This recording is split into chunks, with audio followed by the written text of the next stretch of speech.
Hey there, my friend. Welcome back to another episode on the More Than Social podcast. Today, I am having a special guest on, Val, who is a therapist, but also she works with high performance entrepreneurs. And this conversation that we have, we honestly talked about so many different things. We talked about being that high performance entrepreneur and what that actually looks like and how do you manage that. But also, we talked a lot about burnout and how to, one, know that burnout is coming and what you should actually do to avoid it. We talked about that feeling of when you feel like you made it as an entrepreneur, when you're not having to work 24/7 and your business is still actively running for you.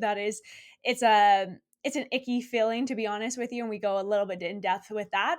But then we also talked about social media a lot. So being a therapist, she deals a lot with depression and anxiety, and we had a deep conversation around social media and what that is actually doing to us as entrepreneurs. Besides just being able to use social media for a tool within our business, how is it actually impacting us? So, this conversation, honestly, it's kind of like talking about the behind the scenes of entrepreneurs and actually going deep into it. So, it's a really fascinating conversation. I cannot express my gratitude for Val enough, and I'm not going to waste your time and go into all the details. You can listen to it for yourself, but just know that this conversation it's deep, and it's something that I feel like all of us as entrepreneurs, including myself, really need to hear. So I know you are going to love it. You're going to love Val, and let's dive right in. Hey, Val, welcome to the More Than Social podcast. I'm so excited to be here. Thanks for having me. Of course, I'm excited to chat all the things therapy. And I mean, we talked offline about how I want to dive into more anxiety, depression, social media things. But before we actually dive into that concept, would love to know a little bit more about what you do, how you got into what you do today with your clients, and give us the full rundown of your entrepreneur journey so far in obviously a short and sweet type In a of, nutshell, yeah, yeah. so I've been a therapist for about 12 years and started working in a residential treatment center. So, really, trial by fire, got a lot of really good experience on a lot of things.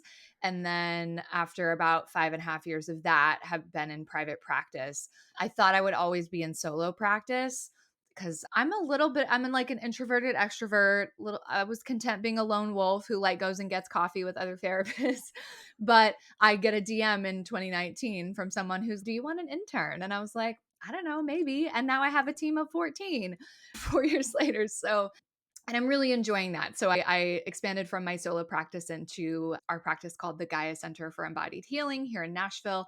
And then I'm an Enneagram 7, I'm ADHD, and my brain is like a pinball machine. So I'm always wanting to do all the things.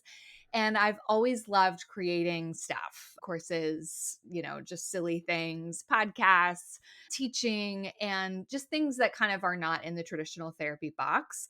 So over the years, I kind of dabbled in that world online. And about a year ago, I was like, you know what? Let's dive in deeper into this. And so I kind of went pro with my podcast, hired Simona, both of our amazing producer, and then rebranded recently. So my coaching business is called Honor Your Spark. My secret sauce is compassionate self discipline because I feel like there's so much language on either side of that extreme of like hustle and, just like at whatever the cost, you just have to work really hard if you want to get somewhere. And then also on the flip side of that, people who are like, no, no, no, that doesn't work at all. Like, just take a nap. Right. So I'm like, we have to meet somewhere in the middle. We have to honor our spark truly while also doing it in a way that's not sacrificing our well being and relationships. So helping folks cultivate that skill set of compassionate self discipline is my favorite thing. Amazing. And I love that you're the typical entrepreneur that wants to do all the things, and I can 100% relate to that. Now, because you have a team now of 14, has that allowed you to be able to be that entrepreneur again, like really able to dabble in a bunch of different things? Do you find that has really helped you, or has it held you back a little bit because now you have to focus more on the leadership side? It's really interesting because I feel like often it's, a lot more work up front, and then hopefully if you're doing things effectively and or you're at least learning from your mistakes and course correcting, then eventually that's the hope, right? And I'm finally there. I'm experiencing that where I'm like, okay, I'm seeing clients still a couple days a week between therapy and coaching clients. And then I've got a day that's just all like clinical supervision meetings, and those are fun. But then my other 2 weekdays are like, that's when I get to kind of I do marketing stuff for both businesses and create things. And so it's created that time freedom and flexibility for me to actually be able to work on my businesses and not just in the business. But it definitely took some time to get there. Yeah, and it's at the end of the day, that's all what we're trying to work towards when we're building a business. So you don't necessarily always have to work in the business. But can we talk about that structure that you just mentioned quickly? So you have very structured days of when you're working with clients, when you're working on your marketing, when you're doing the clinical, I forget what you actually said, the clinical aspects. Supervision, Like yep. that's super fun. Don't know what it is, but how how did you get to the point where you could structure your days or your weeks that it is, exactly what you're doing on that day? Is that something that took time to get into? Or was it like, "Okay, this is my plan now, this is my schedule, and this is what's gonna be," and my clients kinda had to adapt to that? Oh, it took so much time. And honestly, this is another place where discipline really comes in because discipline is required even to work less, right? Discipline is required to say, well, technically, yeah, I could fit this client in on my Wednesday morning, even though I'm supposedly not seeing clients on Wednesdays, but I could fit them in, right? So I used to do that all the time. I would blow past my own boundaries and kind of the systems that I was setting up, and it's only been in the past 6 months that I feel like I've finally honed it in, and I'm like, "Listen, I just have to be so committed to these boundaries that I've set." Now, I still bristle a little, I rebel against the structure, but I know that I need it. And so, for instance, yeah, on Wednesdays, I'm like, "That's when I wanna do Gaia Center stuff." But I will let myself do other things as long as I get the most important stuff done, right? So it's like giving yourself the structure, and it's the cliche, structure is what allows freedom, but it really is true. And so just for anyone listening to this who's, I intend to do this like time blocking and batching and like all of this, and I know that it's good for me, but I just won't do it. Just trust that you just haven't landed on the right way for you. You're not what's broken, but your approach might be. And so don't just keep trying to do the same thing over and over again, right? You'll get the same result. But tweak your approach to how you're trying to block or batch until you find a way that actually works for you.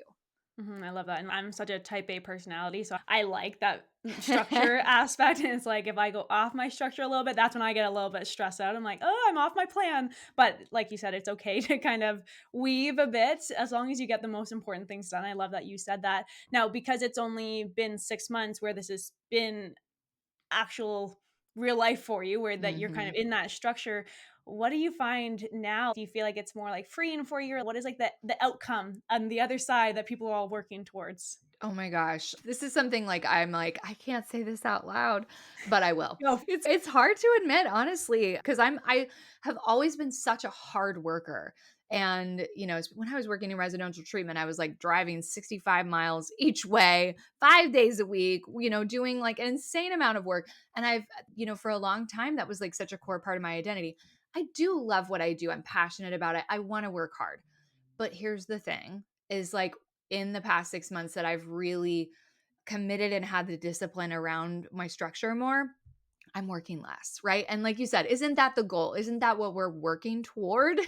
No pun intended, is working less. Like that, even if you're passionate about what you do, that your work at the end of the day, we are human beings, not human doings, right? And so it's not that we need to vilify hard work. I'm very much not a fan of that message, but we don't have to have work at the central point of our lives. We don't have to assume a 5-day work week or a 40-hour work week.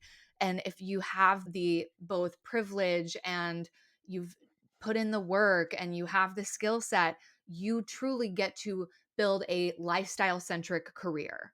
And you know what? It's once you get to that point where you are working less, what I personally experienced was like, okay, I'm working less, I'm taking less meetings, I'm doing less. Am I still one making enough money? Am I still working hard? Like it's such a battle at that point to be okay with, okay, yeah, I still am doing really good. I'm still making that impact that I want to make, even though I am working less. I found that was my biggest struggle. It's I was so used to just grinding all the time that it was Yep. like when I had a second to go to the park in the middle of the day or just like all of a sudden I'm like, I don't have anything to do. What do I do with my time? Is oh wow, this is what I work towards. But it was a uncomfortable feeling at first for sure.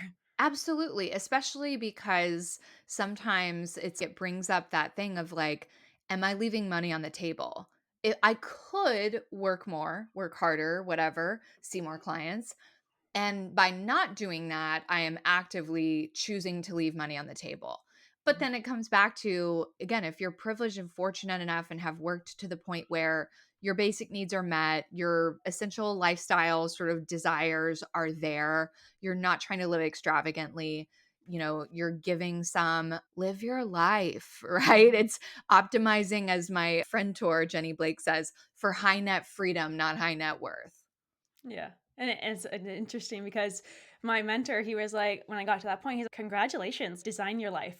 That is Yes. literally what you have to do when you get to that point. And it's like hearing that, it was like so freeing. So it's nice to hear from you as well. It just gives you a different outlook on entrepreneurship. And it's like, you finally, I'm going to say you finally made it, even though made it is going to be something different to all of us. But it's definitely a very interesting thing. Now, I do want to switch gears just a little bit. Yeah. So, when you're working, so you work with high performance aspects, right? Or entrepreneurs from a coaching side of Yes, things? I Yeah. I am a certified high performance coach, and so what that means is just like all the research that's been done around what makes some people just, wait, how is this person able to do all of this? And they still seem to like be a sane human and they have good relationships. Like, how are they doing it? All of that research that's been done for years and years at the High Performance Institute, that is kind of what was baked into my coach training, in addition to all the other kind of background that I have.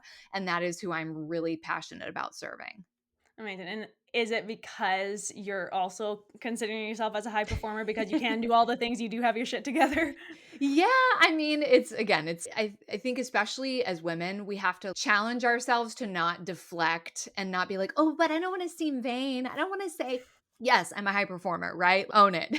Yeah. That doesn't mean that I'm like 100% all the time, or, on a certain day 100% might look different. So it's not that high performance, again, it equates to just grinding, but there are strategies and habits that people who historically are performing at a higher level and they have good well-being, there are things they're doing that other folks are not.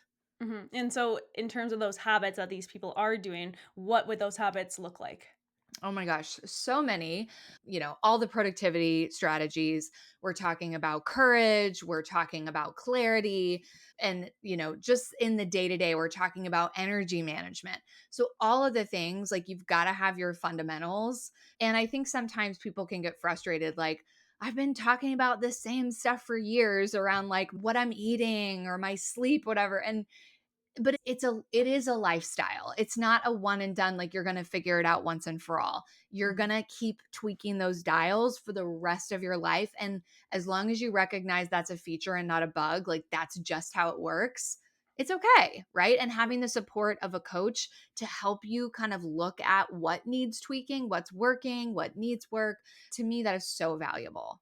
Mhm. And I'm thinking of the book. I think it was High Performance, something Brendan Yeah. Bouchard, I think, wrote Yep. it. So he's in the one who runs the High Performance Institute. Okay, yeah, so I've read his book actually a few times, and it's like so I will consider myself a high performer, so, like, when I'm reading it, there's little things that I didn't even know that I was doing that it just was natural to me, so it's like sometimes actually, when I had my baby, someone came up to me, and she was like, "How are you still doing it? You're still doing this, you're still running your business, you're still being a mom, like, you're doing it all, like, how do you do it?" And I was like, at this point, I wasn't clear on what I was actually doing. I was like, I don't know, Right. I was just kind of doing it. So it's like, how many people do you work with that they're like, yeah, I'm doing all the things, but I have zero idea how I'm actually doing it. I'm managing. I don't know, I'm doing it. Right, and we have to break it down. I always say, the more vague that we are, the less empowered that we are. And so anytime that something worked well, especially if there's something that someone's kind of working on and they're like, "Yeah, I mean, this was like a really good week for productivity. I felt like I was like in the zone, I was less distracted, whatever."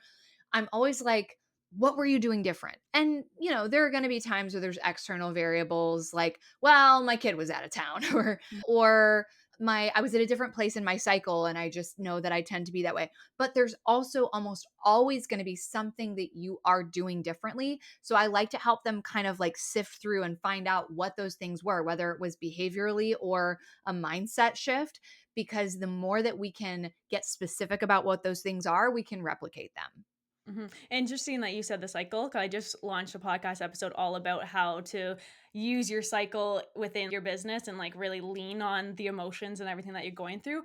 I never ever considered that in my entire life. To me, this was like so mind blowing. As a female, I'm like, I should have been a little bit more in tune with that. But it is crazy how such a, I'm gonna say a little thing, even though it's not little, could make such a drastic impact on how you actually perform and show up within your life and business. It's wild to me. Right. It's funny. It's like people are discovering, like, breaking news, we are not machines. We are animals. We always have been. And like any other animal, we are going to be impacted by the cyclical nature of our bodies and the world around us, right? And that's like just the truly the eco-psychological perspective. And I will say, to throw out a little bit of an unpopular maybe opinion, it's not even an opinion right now, but just an experience of mine. There's more inclusivity these days for allowing gendered experience to be all across the spectrum, right? It used to be we kind of had to be like, no, my period doesn't affect me at all, because then we would play into this message of, oh, women are so emotional. They could Yeah, never you're have these high pressure jobs because they're going to be affected by their period. And so we kind of had to play it down. But at the point where we're at in the feminist movement now, we can own it and we can say, guess what? I can still show up in these roles. And yes, my energy, my emotions like are going to shift a little bit, and maybe I'll adjust my workflow accordingly. However, my unique experience is, I mean, I've been using the same birth control for almost 20 years at this point, and for the last decade, I skip my periods. And so I don't have any relationship with my cycle, like, at all. And it almost feels, oh my God, am I like not in the club anymore? Am I like oh, not included in this? But I'm like, no, I'm going to own that, because not everybody relates to that experience, and you're not less than just because you don't. So I yeah, just like yeah. to offer that too. Yeah, I mean, I didn't really pay attention to anything until I was trying to get pregnant, so Yeah. I'm And that kind is of on not a that. thing I'm going to do. So I'm going to opt out of Yeah. that. But it's just wild. As females or even as high performance just entrepreneurs in general, do you find because I'm gonna say we're go, go, go, and like you were saying in the beginning, you like Mhm. to do a million different things. Do you find that and I'm saying they as the high performers, do they experience burnout quicker or less because of that high performance aspect of them? I think folks who are just sort of that naturally, they're super driven, they're super ambitious. But if they have not honed the skill set of discipline, then yeah, they're probably going to work themselves into the ground, right? They're going to be Mhm. so driven by that ambition and those goals that they are not going to have the discipline of pausing and resting and like celebrating their wins. And so that's where like all of those habits and skills come in, of developing those, and with whether you're working with a coach or not to do that. But the high performers who have developed those skills, that really is burnout protection, right? Mhm. So like we can still be really ambitious, we can still be really driven, and we can do it in a way that's sustainable and not going to lead to burnout. Mhm. And I feel sometimes, especially like during COVID when all we couldn't do anything. So I feel like a lot of entrepreneurs, all they did was work and work because what else are you going to do? At that point, me included, that's what I did. It was like, I feel like some people don't realize when they're actually stepping into burnout and they can't see the signs because they're just grinding. And it's not Yeah. until they hit that period where they're like, okay, yeah, I can actually relax right now. And they're like freaking out. They're like, I don't know what to do with myself. And, oh, maybe I was experiencing burnout and that's why I was tired. Or that's why I was grumpy. Or that's why I was just kind of going along the motions of that roller coaster or the hamster wheel. And it's from a burnout perspective, is there any specific signs that people should be aware of to kind of, you're on that teeter, you're about to Yeah. kind of experience major burnout and something that they can be like, I need to take a break for a sec. Yeah. Oh my gosh. It can manifest in so many ways. And one thing that I'll say is, I know we're going to talk a little bit about just sort of anxiety, depression, that kind of stuff in general. Burnout can look like an anxiety disorder. Burnout can look like major depression. And of course, it's possible for both things to coexist at the same time. So, that is a possibility. But if you are noticing things like you're not enjoying what you normally enjoy. If you're feeling like you're just sort of going through the motions of life and you don't feel very alive, some of those sort of depression symptoms, if you're super irritable and on edge, or on the anxiety side of things, if you feel wound up all the time, right? If your worry motor is constantly going, if you are struggling to get to sleep at night or stay asleep and your brain is waking up and just going, those might be signs. And that's where obviously people could work with a professional, but you could also just pause and check in with yourself. Okay, based on what I know about myself and what my life looks like right now, do I lean toward thinking this is potentially just like a burnout symptom and I might need to address what I'm doing with my work right now? Or, you know what? No, I think work is feeling pretty good. It's feeling pretty balanced. Like I don't feel like I'm overworking. I don't feel too much pressure. Then that might be more of an indicator that there is a mental health thing going on that needs to be addressed. I mean, either way, Mhm. it needs to be addressed, but just kind of figuring out, are these symptoms secondary to burnout? And that's what needs to shift, or this maybe isn't burnout even if it looks like it's similar symptom wise.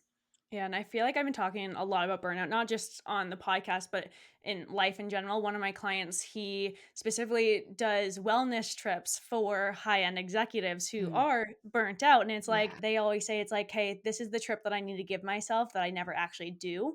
If you ever experience that, it's, oh, I really want to go away, but I can't because I have this. Maybe that's a sign that you're like, okay, wait, I can actually pause for myself. And I know as business owners, as entrepreneurs, we tend to put people first before ourselves. And that's just the people pleaser aspect of entrepreneurs. But it's, you got to listen to yourself and you got to know if you're not in the right state of mind, you're not actually going to be able to serve your clients or perform at the highest level that you want to or make that bigger impact that you want to if you're not right. Or if you're, I'm going to say right, not in a negative way whatsoever, but if you're not Right. in the best Yeah. space for yourself.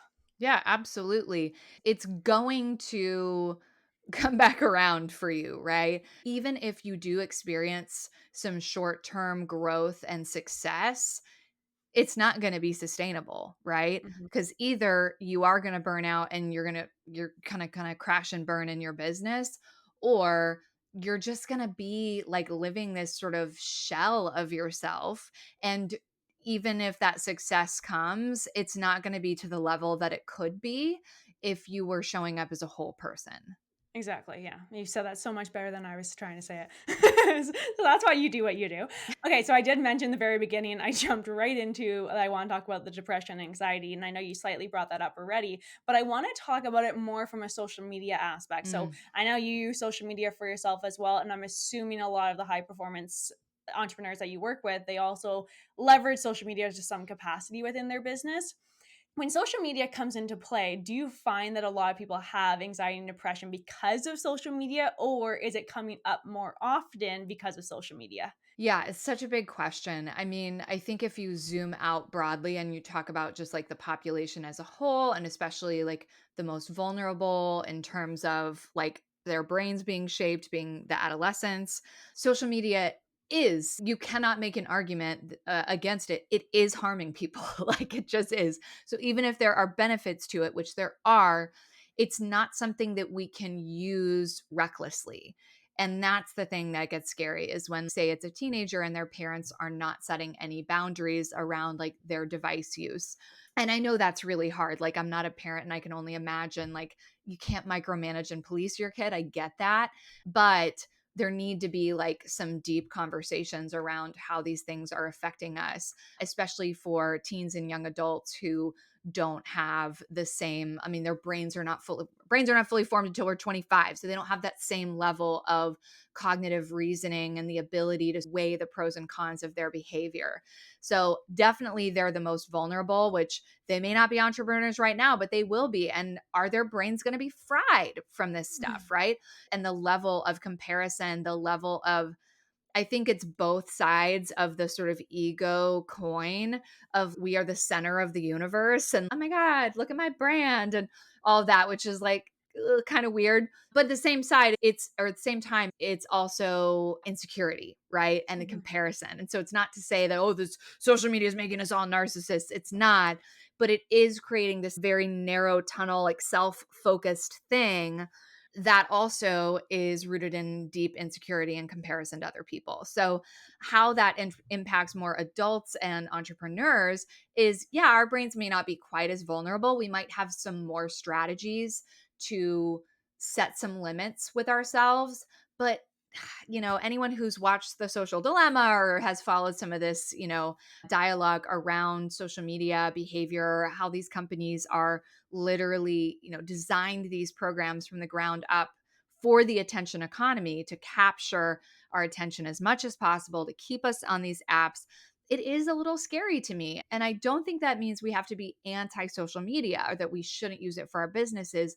But I do think we have to be very intentional with how we're using it. And I know we could go, deeper into what that means, but that's the bottom line is, are we being intentional? Because the opposite of that is basically like the sort of zombie compulsive, like I've picked up my phone 20 times in the last hour and just to scroll for a second. And, I don't feel like I'm choosing that. I feel like it's sort of pulling me and I don't feel like I'm driving the car. Yeah, and I think it's being intentional, yes, what you're saying, and then also just being aware. It's hey, the people that you are seeing on social media are because of how you are interacting on social media. So typically, let's just say you're a coach.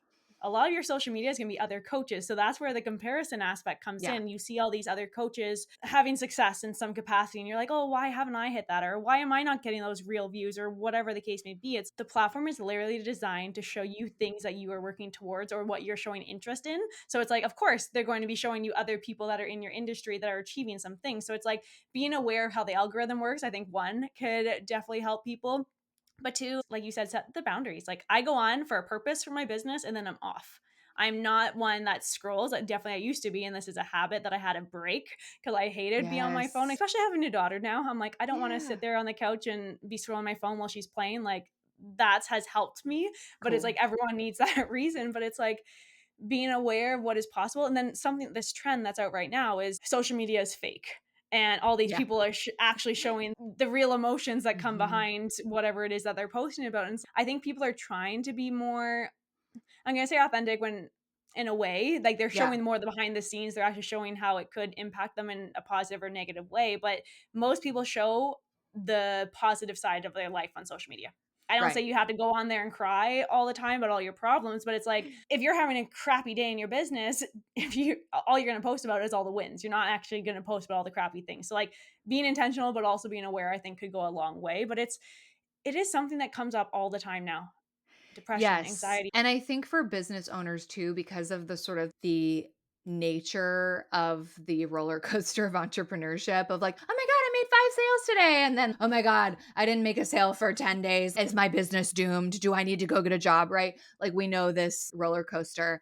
Mhm. And so it's so important to put all of those things, like you're saying, in context. So when you're seeing these coaches who are like, I made 7 figures and I made, all these things, you're hearing a tiny piece of the puzzle. And we Mhm. have to, as much as we might know that in one moment, in another moment where we're scrolling through their feed and we're feeling like crap about ourselves, that's when you have to coach yourself and remind yourself, oh, I'm only seeing a piece of the puzzle. I'm not seeing everything they're spending on ads. I'm not seeing, maybe the fight they had with their husband earlier today, like not wishing Mhm. them bad things, but just again, that we're only seeing a fraction of the experience.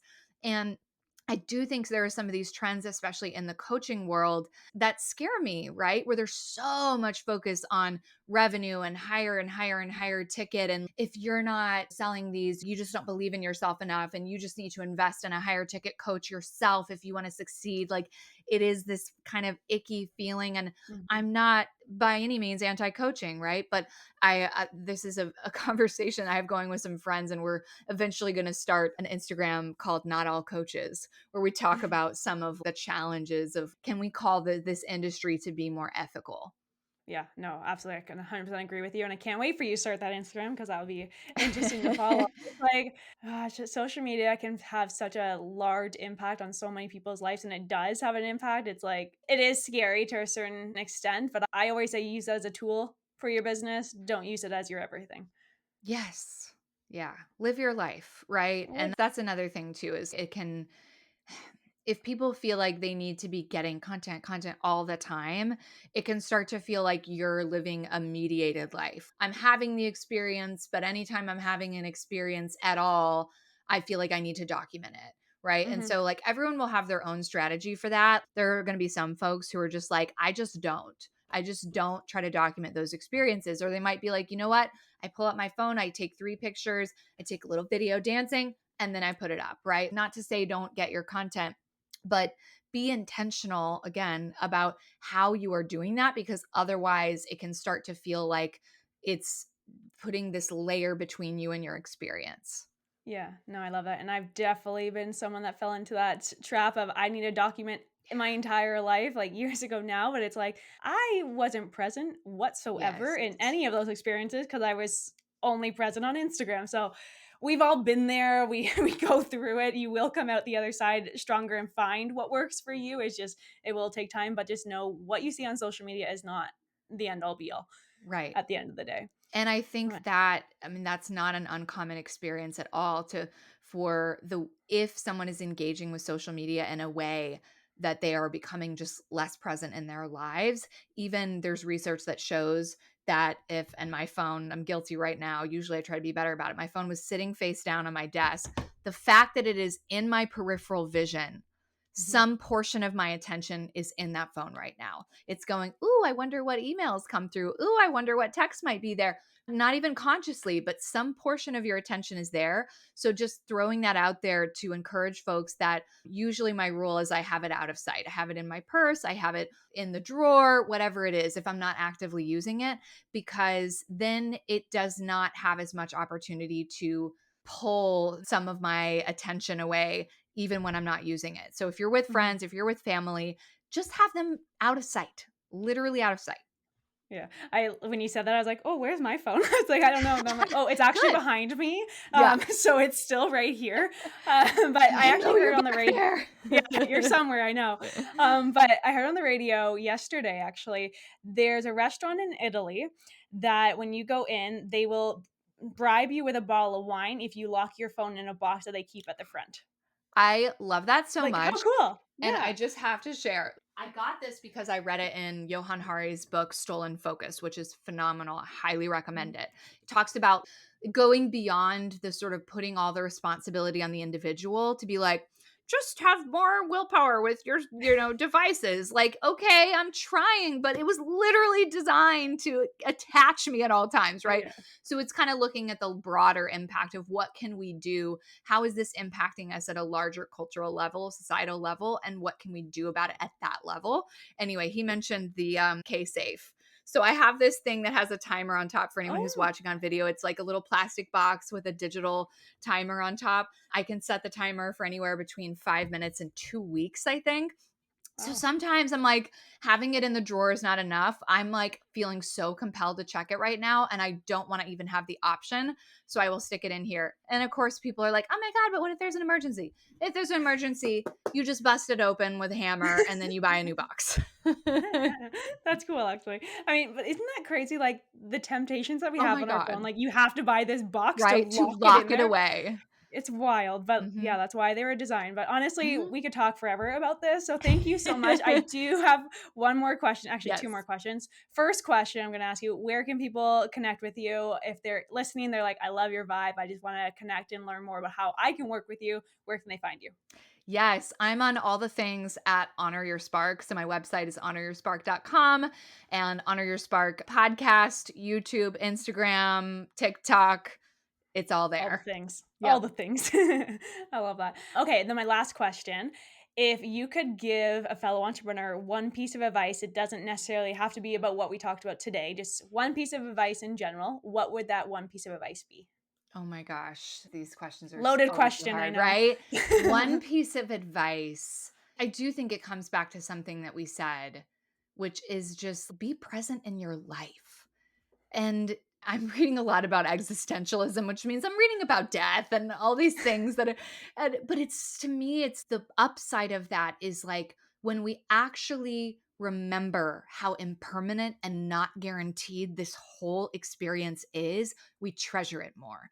And whether, whatever you do in your business or whatever kind of thing you do for work, even if you're passionate about it, it is not all of who you are. Be present in your life, love your people, and make all the rest of the things fit around you as a human being.